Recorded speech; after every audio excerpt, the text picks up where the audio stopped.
Hello everyone, welcome to today's session. Today's topic is poultry. So let's start. So first of all, poultry is a name even to domestic bird as well. हमें बहुत बार ऐसे भी assume कर लेते हैं कि poultry it means only and only chicken. Is not that. So it includes the different varieties and sizes of chicken, turkey, duck and goose.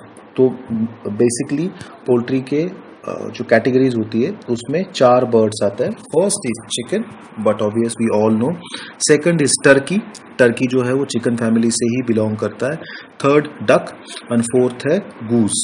Okay, तो identification of poultry अगर आप करोगे तो you have to mention this four major birds: chicken, turkey, duck and goose. Apart from this chicken, turkey, duck, उसके बाद में दूसरे और लोकल भी बर्ड्स उसमें आते हैं, बट ये जो मेजर जो है वो चार बर्ड्स होते हैं. How to identify a poultry, how to identify that particular bird और दैट पर्टिकुलर जो भी मीट है तो वो पोल्ट्री को बिलोंग करता है, या how to identify a good poultry. So let's start with that. So the first point what we are going to discuss, it should be soft, floppy, feather should be all over the body and concentrated under the wings. Second है उसका, तो quills of the feather should be easy to pull out. तो जो quills होते हैं feather के वो easily pull out होते हैं उसके. The skin should be clean and smooth and no blasting spot. Blasting spots जो होते हैं वो नहीं होने चाहिए. फोर्थ है combs and wattle should be small and well developed and the combs brings bright red in colour. जो combs होते हैं उनको जो ब्राइट रेड इन कलर होने चाहिए. So it mean they are sign of good poultry. Conformation or the shape of the bird is important, and the bird should be free from deformity. Any deformity, that particular bird should be free from deformity. The eyes should be prominent and clear. It should not have unpleasant smell. तो ये है identification of good poultry. अगर आप selection की बात करोगे तो selection if you see in the slide, यहाँ पे आप देख सकते हो this is the duck meat, this is the turkey meat and फिर उसके बाद में जैम हैन है एंड चिकन है. So what is the game hen? What is the difference between jam and poultry? So basically jam means something which is available in nature. आप उसको artificially produce नहीं करते हो. आर्टिफिशियली उसको कुछ भी जो भी वो खाना खाता है वो कम्प्लीटली नेचर ने दिया हुआ खाना खाता है और नेचर में ही वो रहता है. तो उस पर्टिकुलर बर्ड कैटेगरी को जैम कहते हैं. और जो हम लोग आर्टिफिशियली प्रोड्यूस करते हैं, आर्टिफिशियली बर्ड का प्रोडक्शन लेते हैं, उन्हें एक पर्टिकुलर खाना खिलाते हैं, उन्हें एक पर्टिकुलर ट्रीटमेंट देते हैं, उन्हें पर्टिकुलर वैक्सीनेशन करते हैं, तो वो पोल्ट्री कैटेगरी में आता है. ओके, सो जैम हैन है, उसके बाद में चिकन है.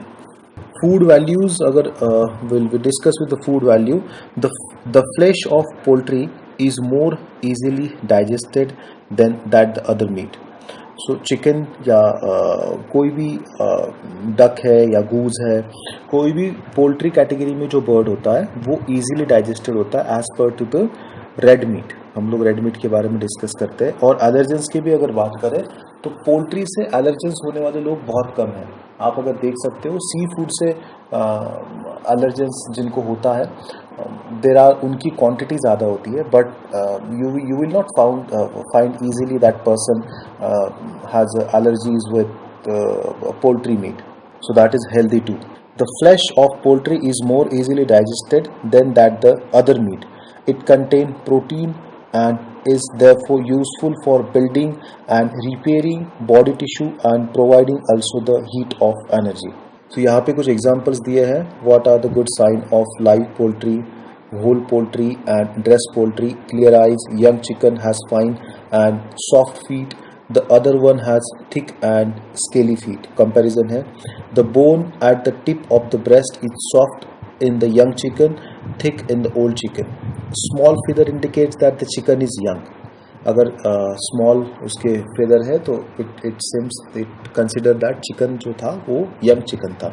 होल पोल्ट्री की अगर बात करें तो head, feet and viscera are still intact होते हैं उनके, एंड क्लीन वेल फ्लेश्ड होते हैं, मॉडरेट फैट कवरिंग होता है, free from pin feathers and show no cut scars and missing screens. Dress poultry है अगर उसकी तो skin must be smooth and yellow in color. Breast must be plump. Thighs are well developed, no objectionable odor, heavy, and the skin is not watery. So we will discuss now about accompaniments and garnishes. So we all know grilled chicken. अगर हम लोग grill chicken के बारे में discuss करें तो उसके accompaniments क्या होने चाहिए.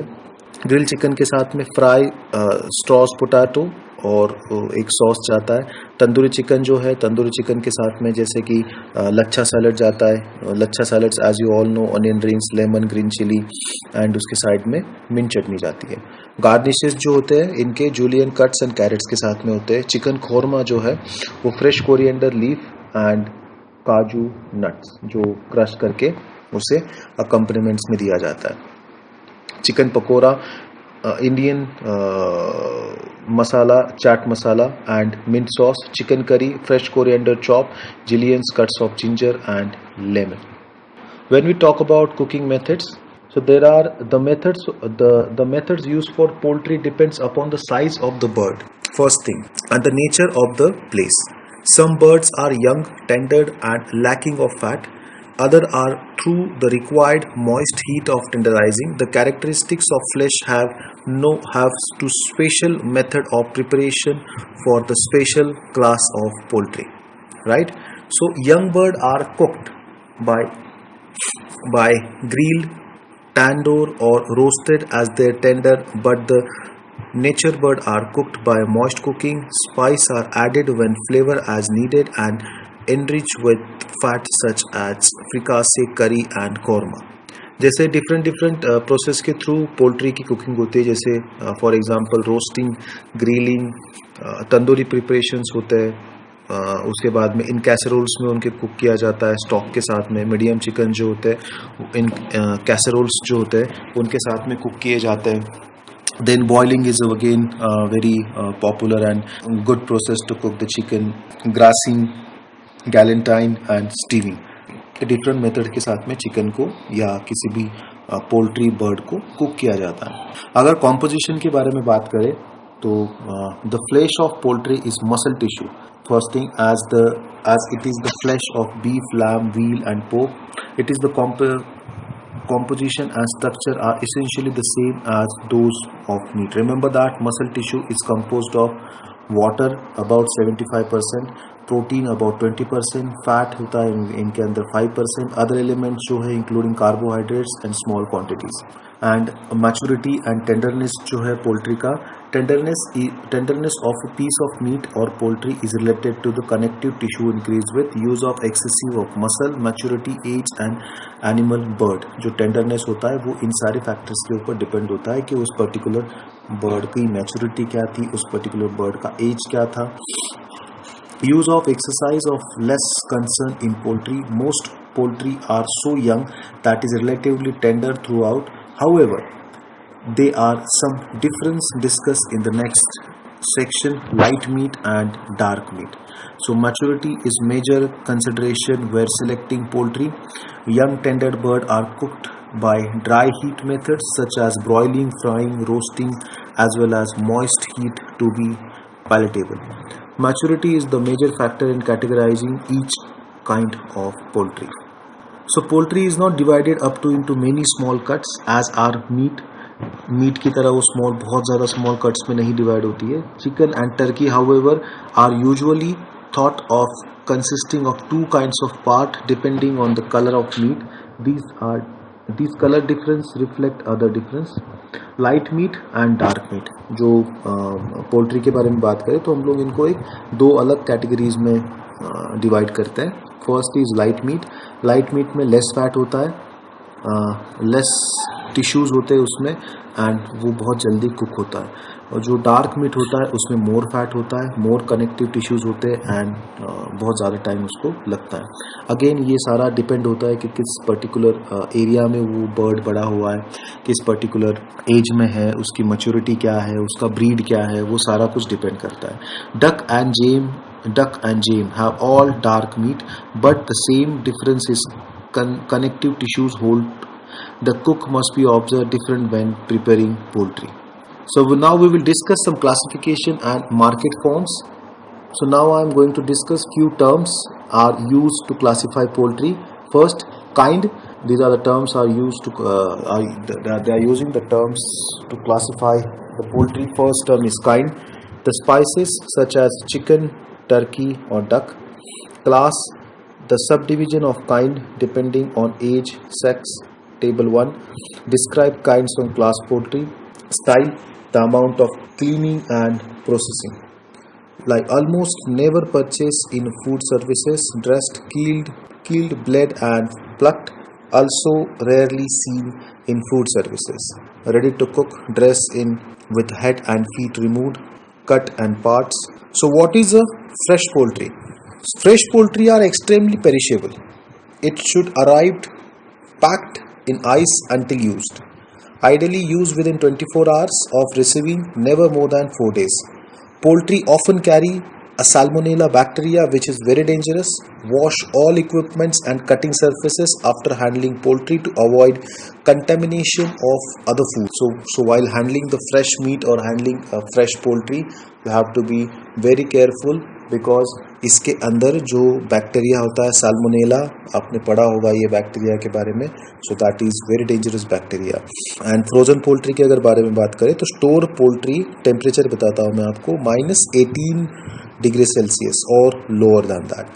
सो thaw in origin wrapped in refrigerator. Thaw मतलब है कि आप जब उसको यूज़ करने के लिए किचन में लाते हो तो उसको थॉइंग प्रोसेस के थ्रू ही यूज़ करना है. थॉइंग प्रोसेस आई होप आप सबको पता है. Allowing 1 to 2 days for chicken, 2 to 4 days for larger birds. If pressed for time, thaw in cold. Running water in origin wrapped. Do not freeze poultry. एक बार आपने thaw किया फिर से उसको आपको रिफ्रीज नहीं करना है. अगर यूज में मीट नहीं आ रहा है तो somehow you have to do something with that meat, but do not after the thawing फिर से रिफ्रीज फिर से उसको फ्रीज नहीं करना है. Doneness, poultry is almost always cooked well done. So there is no medium well. जैसे स्टेक्स जैसे रेड मीट कुक होता है, जैसे कि डिफरेंट स्टेक्स कुक होती है. Medium well done, rare, blue, medium to well. तो ये जो डिफरेंट कुकिंग डन्स होते हैं, जैसे बर्गर में भी डिफरेंट कुकिंग्स की डनिंग्स होती है, इस तरीके की डनिंग चिकन में नहीं होती है. चिकन हमेशा वेल डन कुक्ड होता है. Chicken and turkey are low in fat, so they become dry and unpalatable when over cooked. तो अगर वो ओवर कुक्ड हो जाता है क्योंकि इनके अंदर फैट कम होता है तो वो टेस्ट लूज कर देता है. So even duck and goose which are fatty, taste dry and stringy if cooked too long. Many skilled chefs with years of experience can often tell the doneness of a roast chicken or turkey just by looking at it. Until you have gained that much experience, you should really rely on the other methods. Okay. So for large roasted birds, internal temperature of 180 Fahrenheit tested with the thermometer should be inserted into the thickest muscle. जब आप cook करते हो, यहाँ पे आप देख सकते हो इसका जो इस स्लाइड में आप देख सकते हो कि चिकन के अंदर एक थर्मोमीटर डाला है, जहाँ से सबसे ज़्यादा फ्लैशी पार्ट है वहाँ पे थर्मोमीटर डाल के चेक किया जाता है. 180 फ़ारेनहाइट उसका टेम्परेचर होना चाहिए. डिग्री सेल्सियस अगर देखोगे तो वो अप्रॉक्सीमेटली 80 डिग्री सेल्सियस उसका 80 to 83, यस इतना होना चाहिए. So internal temperature of 180 Fahrenheit, 82 degree Celsius approximately, tested with thermometer should be inserted into the thickest muscle of the inner part of thigh away from the bone. The thigh is tested rather than the breast because the thigh is the last part of the bird to become fully cooked. Chicken का जो Thai होता है वो हमेशा last part होता है. हमेशा many times it happen जब चिकन गलत तरीके से कुक होता है तो चिकन का एक पर्टिकुलर पार्ट, किसी भी बर्ड का एक पर्टिकुलर पार्ट कुक हो जाता है. बट अगर आपको कुकिंग प्रॉपरली हुई है या नहीं हुई है ये अगर चेक करना है, so always check with the thigh part. अगर आप थर्मोमीटर के साथ में चेक कर रहे हो तो थाई पार्ट के बोन को आपको थर्मोमीटर नहीं लगाना है, क्योंकि बोन कैल्शियम के वजह से उनका टेम्परेचर ग्राफ्स कर लेता है। आपको सिर्फ और सिर्फ फ्लैश के अंदर उसको थर्मामीटर लगा के उनको चेक करना है and should be with the thigh part. Now we will discuss the different cooking methods for different types of birds. First is single body chicken, that is उसका जो weight होता है approximately 300 to 350 grams, और उसको roasting and grilling जो है वो preferable cooking methods होनी चाहिए।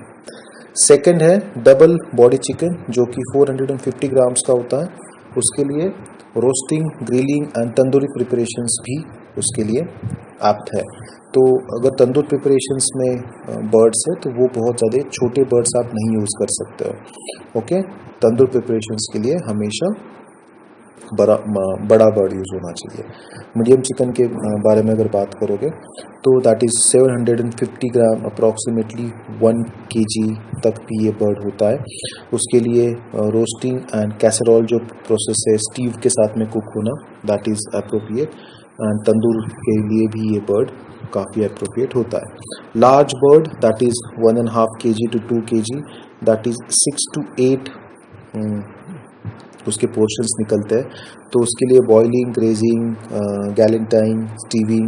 तंदूर के लिए ये bird I don't think so कि वो तंदूर के लिए सूटेबल होता है, क्योंकि वो एक सर्टेन पीरियड टाइम के बाद में वो च्यूई हो जाता है।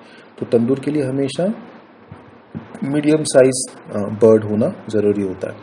तो ये जो है ये बेसिक टेक्निक्स मैंने आपको बताई। और अगर हम लोग इंडियन क्यूजीन के बारे में बात करें तो इंडियन क्यूजीन में भी तंदूर में बहुत ज़्यादा पोल्ट्री यूज़ होता है, एंड हम लोग इंडिया में पोल्ट्री कैटेगरी में चिकन ज़्यादा यूज़ करते हैं। तो डिफरेंट राइस प्रिपरेशंस के साथ में या करीज प्रिपरेशन के साथ में या आप देख सकते हो डिफरेंट एपेटाइजर्स के साथ में भी चिकन का बहुत ज़्यादा यूज़ होता है। So these are the basic cooking techniques, or these are the basic cooking style I would say using in. So guys, I think so that's it for the day. If you have any question, please let us know. Till then, look after yourself. Take care. Bye.